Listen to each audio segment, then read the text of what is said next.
마이크로소프트의 서피스 프로 8이 국내에 정식 발매되었습니다. 제가 얼마 전 메인 기기를 M1 맥북 프로로 변경했다고 소개해드렸었는데요. 실리콘 M1 칩은 윈도우를 제대로 지원하지 않고 있기 때문에 윈도우를 쓰려면 어쩔 수 없이 인텔 CPU를 탑재한 노트북이 하나 필요하겠더라고요. 저는 2017년도에 인텔 7세대 CPU를 탑재한 서피스 프로 5세대를 사용했었는데 메모부터 영상 편집까지 여기저기 두루두루 잘 사용했던 경험이 있어서 서브 노트북으로 좋겠다 싶어서 구매하게 되었습니다. 어디까지나 서브용이므로 가장 저렴한 모델을 골랐는데요. 11세대 i5의 8GB 램, 128GB 저장 용량 모델의 가격은 136만 5천원이고 이번에 새로 나온 타입 커버와 서피스 펜 세트의 가격은 33만 6천원으로 총 가격은 약 170만원대 정도로 구매할 수 있었습니다. 배송된 박스에도 마이크로소프트 서피스라는 로고가 적혀 있어요. 배송 박스를 열면은 뾱뾱이로 감싸진 서피스 프로의 패키지 박스가 보입니다. 내부 완충제가 그다지 많지는 않아서 살짝 파손의 위험이 있어 보이네요. 100만원이 넘어가는 전자기기인데 이런 부분은 좀 아쉽습니다. 서피스 프로 8세대의 본체 패키지 정면 모습입니다. 서피스 프로 8과 X에 쓸 수 있는 시그니처 키보드 타입 커버와 슬림펜도 구매했어요. 이건 조금 이따가 뜯어서 살펴보도록 할게요. 박스 뒷면에는 간단한 제품 스펙이 적혀 있습니다. 제가 구매한 제품은 가장 기본형의 플래티넘 컬러 모델입니다. 작년에 출시된 윈도우 11이 기본으로 탑재되어 있는데 마이크로소프트에서 윈도우 11을 개발한 직후에 출시한 디바이스인 만큼 윈도우 11에 대한 최적화가 잘 되어 있을 것으로 기대가 됩니다. 박스에 씌워진 비닐 랩핑부터 뜯어주겠습니다. 박스를 열면 바로 서피스 프로 본체가 자리 잡고 있습니다. 손잡이를 당겨서 본체를 쉽게 꺼내줄 수 있고요. 내부 포장지에는 서피스 프로에 장착된 버튼과 센서, 단자들의 위치가 표시되어 있습니다. 위쪽에는 헬로 인증을 지원하는 전면 카메라 마이크가 있고 왼편에는 볼륨 버튼과 이어폰 단자, 오른쪽에는 전원 버튼과 USB-C 단자가 있습니다. 그리고 아래쪽에는 서피스 특유의 자석 부착형 충전 단자가 있습니다. 뒷면에는 후면 카메라 위치만 표시되어 있네요. 이 내부 포장지는 본체에 부착되어 있는데 바로 떼어주겠습니다. 플래티넘 색이라고는 하는데 실제로는 실버색이라고 불러도 상관없을 것 같아요. 서피스 본체는 잠시 후에 자세히 보기로 하고 나머지 구성품들을 꺼내보겠습니다. 작은 박스에는 간단 설명서와 보증서가 들어있어요. 혹시라도 애플처럼 스티커가 들어있을까 봤는데 없더라고요. 설명서는 정말 기본적인 내용만 있어서 스킵하셔도 될 것 같습니다. 그 아래의 길쭉한 박스에는 전원 케이블이 들어있는데요. 65W 아답터인데 아답터 자체의 크기도 꽤 큰 데에다가 전원 케이블도 별도로 있어서 휴대하려면 부피가 꽤 될 것 같습니다. 서피스 시리즈 특유의 자석 부착형 충전 단자는 그대로 유지되었습니다.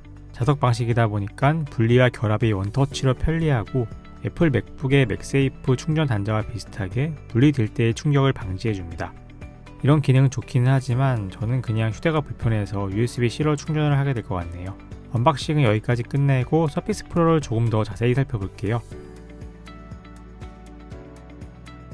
처음 부팅을 하면 일단 언어 세팅부터 시작을 합니다. 1차 세팅이 끝나면 업데이트를 설치하며 재부팅이 진행됩니다. 윈도우의 얼굴 인식 기능인 헬로우를 세팅할 수 있는데요. 근데 이건 트루뎁스 기능이 없이 2D 이미지로만 인증되는 방식이라서 3D로 얼굴을 스캔하는 방식에 비해 보안성은 다소 약할 수 있어 보이네요.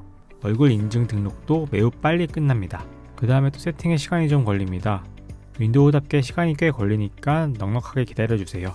세팅되는 사이에 시그니처 키보드와 슬림펜 패키지도 언박싱 해볼게요. 서피스 시그니처 키보드와 슬림펜은 단품으로도 판매가 되는데 세트가 조금 더 쌉니다. 이 키보드는 2019년에 서피스 프로 X용으로 업그레이드 되었던 디자인이고 슬림펜은 이번 서피스 프로 8에 맞춰 슬림펜 2로 업그레이드 되었습니다. 시그니처 키보드는 알칸타라 재질을 써서 고급감과 내구성을 모두 잡았다고 하네요. 비닐을 뜯는 방법은 서피스 본체와 동일하게 하단에 손잡이를 잡고 뜯어주면 됩니다. 박스를 열어주면 별도로 포장되지 않는 키보드와 슬림펜이 바로 보이네요. 키보드를 들어주면 아래쪽에 간단 설명서가 위치해 있습니다. 이 설명서도 딱히 볼 내용은 없을 것 같으니 바로 넣어두겠습니다. 시그니처 키보드는 본체 색과 맞춰서 플래티넘 색으로 구매했습니다. 광고에도 메인으로 나오는 근본 컬러인 플래티넘 조합으로 선택을 했는데 약간 로지텍의 아이패드 키보드 케이스랑 비슷한 느낌이 듭니다. 트랙패드는 유리로 되어 있고 클릭이 가능한데요. 클릭하는 깊이가 고르지 않은 느낌이라서 살짝 불편했습니다. 위쪽이 조금 더 얇게 들어가고 아래쪽이 더 깊게 들어가는 느낌이더라고요. 키보드의 키감은 이 정도의 사이즈를 감안하면 괜찮은 수준이었습니다. 뒷면의 재질과 컬러도 키보드 쪽과 동일합니다. 이건 살짝 지루한 감이 있네요. 서피스 프로와 부착할 때에는 키보드 위쪽에 자석 방식으로 붙게 되는데요. 튼튼하게 달라붙으면서 동시에 유선으로 연결이 되어서 전원이 공급되면서 키보드를 사용할 수 있게 됩니다. 키보드와 결합해도 이렇게 서피스 뒷면은 보호받지 못하는 구조예요. 그리고 이번에는 서피스 슬림펜이 내부에 수납이 되는데 여기가 볼록 튀어나오더라고요. 가방에 넣을 때 약간 걸리적거리게 느껴질 것 같네요. 커버를 열고 닫을 때 자동으로 화면이 켜지고 꺼지고 하는 기능도 있고요. 거치하고 키보드를 쓰려면은 서피스 뒷면에 킥스탠드를 세팅하면 됩니다. 서피스 시리즈 폼팩터의 핵심이라고 할 수 있는 게 바로 이 킥스탠드죠. 원하는 각도로 단단하게 고정할 수 있어서 타이핑부터 스케치까지 모두 가능합니다. 이렇게 열어주면은 바로 트랙패드와 키보드를 사용할 수 있어요. 트랙패드의 반응성은 딱히 렉이 느껴지지 않고 빠릿빠릿하게 움직였습니다. 아이패드의 매직 키보드의 트랙패드는 모션이 부드럽고 예쁜 대신에 살짝 굼뜬 느낌인데 서피스는 다소 딱딱한 움직임이지만 직관적으로 움직여서 오히려 좋았네요. 서피스 펜을 쓰려면 키보드를 이렇게 살짝 열어주면 꺼낼 수 있는데요.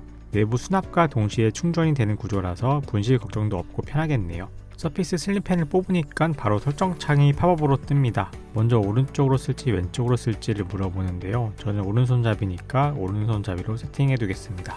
서피스 슬림펜은 애플 펜슬과 다르게 펜 위에 물리키가 하나 더 위치해 있습니다. 이 버튼을 누르면 마이크로소프트 화이트보드 프로그램이 바로 실행됩니다. 간단하게 메모를 할 때 펜을 뽑고 윗 버튼만 누르면 되니까 편리하겠네요. 메모 성능은 확실히 이전에 제가 쓰던 서피스 프로 5세대랑은 넘사벽이 느껴졌습니다. 거의 애플 펜슬을 따라왔다고 할 정도로 생각이 되었지만은 지연 속도나 필기감에 있어서는 애플 펜슬보다는 살짝 부족해 보였습니다. 다만 펜에 진동 모터가 있어서 진동 피드백이 오는 건 색다른 느낌이었습니다. 펜을 댈 때마다 펜에서 약한 진동이 느껴지는데 이거는 쓰다 보면 중독될 것 같네요. 펜을 세게 누르면 선이 굵게 나오는 필압 기능은 지원을 하지만 펜을 기울여서 스케치하는 틸트 기능은 지원하지 않습니다. 물론 펜을 쓰지 않더라도 터치만으로도 충분히 작동할 수 있습니다. 그 외에 제가 실제로 사용하는 이런저런 앱들을 설치해 보았는데요. 다운받다 보니까 아차 싶은 게 저장 용량의 제한 문제였습니다. 저는 128기가면 일상적인 사용에 충분할 것이라고 생각을 했는데 막상 받아보니까 윈도우 용량이 이미 60기가를 차지하고 있어서 실제로 활용 가능한 용량은 60기가 정도밖에 되지 않더라고요. 철권 7을 깔아보려고 했는데 용량이 70기가라서 포기했습니다. 대신에 디아블로2 레저럭션을 한번 돌려봤는데요. 실행은 되었지만은 계속 오류가 나면서 게임이 꺼져서 정상적인 플레이가 불가능했습니다. 로딩 시간도 기본적으로 길었고 조금 플레이가 되더라도 중간에 꼭 튕기더라고요. 더 고사양의 모델은 어떨지 모르겠는데 일단 기본 사양으로는 많이 부족해 보였습니다. 여기까지 서피스 프로 8 기본 모델을 언박싱하고 세팅한 후기를 정리해보았습니다. 서피스 프로 모델은 7세대까지 같은 폼팩터로 써오다가 이번 8세대에 새로 바뀌었는데요. 슬림펜의 성능이나 윈도우 11 최적화 등에서 확실히 더 나아진 사용 경험을 주고 있었습니다. 태블릿이 보편화되었다지만 윈도우에서만 가능한 작업들이 아직도 있기 때문에 윈도우에 최적화된 태블릿 겸 노트북이라는 서피스 프로의 가치는 여전합니다. 다만 하이브리드 기기의 특성상 다소 어중간할 수 있다는 단점도 여전한데요. 노트북으로서의 성능만 놓고 봤을 때에는 가격 대비 성능비가 현저히 떨어지면서 태블릿으로서의 사용 경험은 안드로이드나 아이패드보다 다소 불편할 수 있습니다. 예를 들어 891g의 무거운 무게도 무시 못할 부분이고 고부하가 걸리는 작업 시에는 쿨링팬이 돌아가면서 소음이 들리는 단점도 있죠. 그리고 이제 보편화된 아이패드나 안드로이드 태블릿의 앱들과는 다르게 손이 많이 가는 윈도우 프로그램을 써야 하는 점도 장점이나 단점이 될 수도 있죠. 그래서 이 서피스 프로 8을 추천하는지에 대해 말씀드리면은 윈도우 프로그램들을 얼마나 잘 활용할 자신이 있는지에 따라 다를 것 같네요. 꼭 윈도우에서 써야 하는 프로그램들이 있고 휴대용 태블릿 기기가 필요하다면은 서피스 프로 말고는 대안을 찾기가 어렵습니다. 하지만 굳이 윈도우를 쓸 필요가 없다면 강력한 앱 생태계로 무장한 아이패드도 있고 간단하게 스마트폰 앱을 다운받아 쓸 수 있는 갤럭시 탭도 있죠. 또한 태블릿을 꼭 쓸 필요가 없다면 훨씬 더 좋은 성능으로 세팅을 할 수 있는 노트북을 구매하시는 걸 추천드립니다. 그래도 마이크로소프트에서 직접 내놓은 태블릿이라는 희소성이 있기 때문에 새 제품 출시 때마다 괜히 기웃거리게 되는 제품이긴 합니다. 서피스 프로 8의 자세한 사용 후기는 몇 주 더 사용해본 뒤에 남겨보도록 하겠습니다. 관련해서 궁금한 점이 있으면 댓글로 알려주세요. 그럼 여기까지 인사이트였습니다. 오늘도 시청해주신 여러분 감사드립니다.